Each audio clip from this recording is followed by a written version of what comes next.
At the time, it was so legendary and so radical. The only way you could stop the best hitter in the game, Ted Williams. And speaking of, he was rather combative about the fact there were now 3 players on the right side of the infield. It worked to a point, and over baseball history, we've seen more and more shifting, not only on the best hitters in the game, but on everybody. T.J. Quinn explained the shift in philosophy.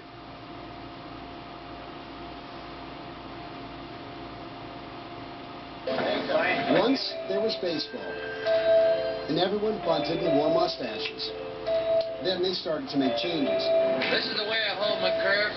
The curve. That's it. The cutter. Look at that swinging. The pitcher strike zone. It looked like it was outside. Hitters got the live ball, the lower mound, and they got the strike zone. Top of the strike zone on the plate. Adaptation, readaptation, ad infinitum. And now, on defense, there's the shift. Dramatic, mind-bending, and increasingly frequent. That's as deep as you'll see a second baseman play. I hate it. I hate it. I hate it. I put so many good swing through the middle, down the hole. I got no chance hitting the ball down the line. No chance. For 150 years, positions didn't change much. Players were spread evenly around the field back when everybody was a slap hitter, and they stayed that way, even after Babe Ruth brought in the long ball. Sometimes players would shade a little left or right for a batter, or play in to prevent a run, or back to get a double play or prevent doubles. Once in a while, for a great hitter who pulled the ball, you'd see something unusual. Instead of playing here, the third baseman might move here.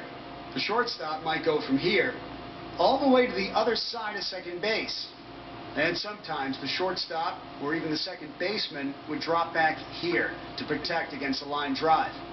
But it was a rare move used against rare talents. Ted Williams, Willie McCovey, Harmon Killebrew, and a few others. Then came computers, and in the 21st century, teams collect information that lets them look at an old game in a new way. Base hit into right field. He beat the ship. You have to adjust your mind from what you grew up knowing, believed in, and how it used to operate to, this is now how it is. Under manager Robin Ventura, a 6-time Gold Glove third baseman, the White Sox shifted less often than any team 2 years ago. Now, they're among the leaders.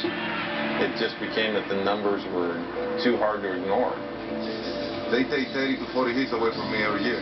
And my career just going to affect me on getting 3,000 hits. With more data than ever on where hitters hit, managers and front office personnel are embracing extreme defensive shifts at a rate that's nearly doubling every year.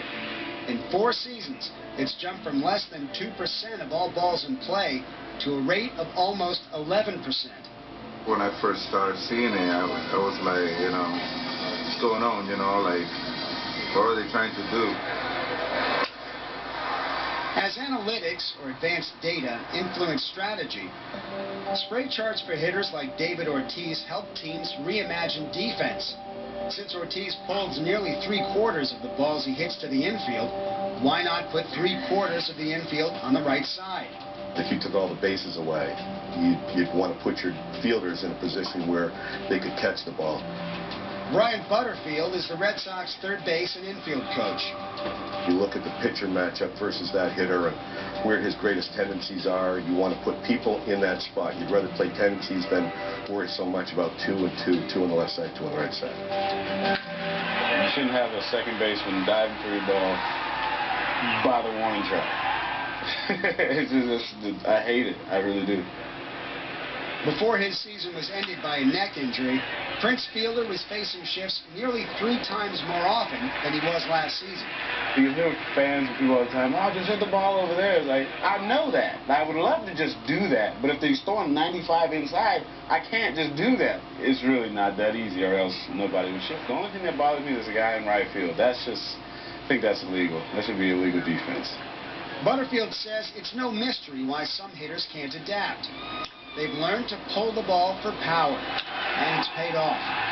The reason guys are overshift guys in the first place is they have a design swing. That is what has made them their money by working on the pull side of the field. We're probably creating a lesser of a hitter if he's trying to use the other side of the diamond. You're doing them a favor, in essence, of trying to hit ground balls when you're a fly ball hitter that has the ability to hit it out of the park. A towering drive to right by Adam Dunk.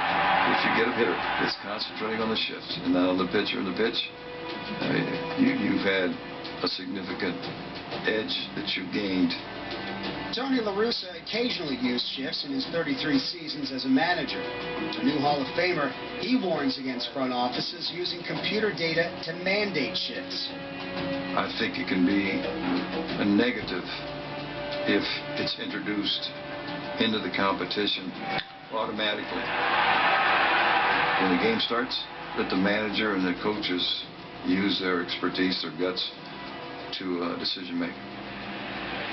One consideration is the infielders. Walt Weiss's crew on the Rockies has superior range, so La Russa says it makes sense that Colorado shifts less often than any other team. The better the range, the less the shifting.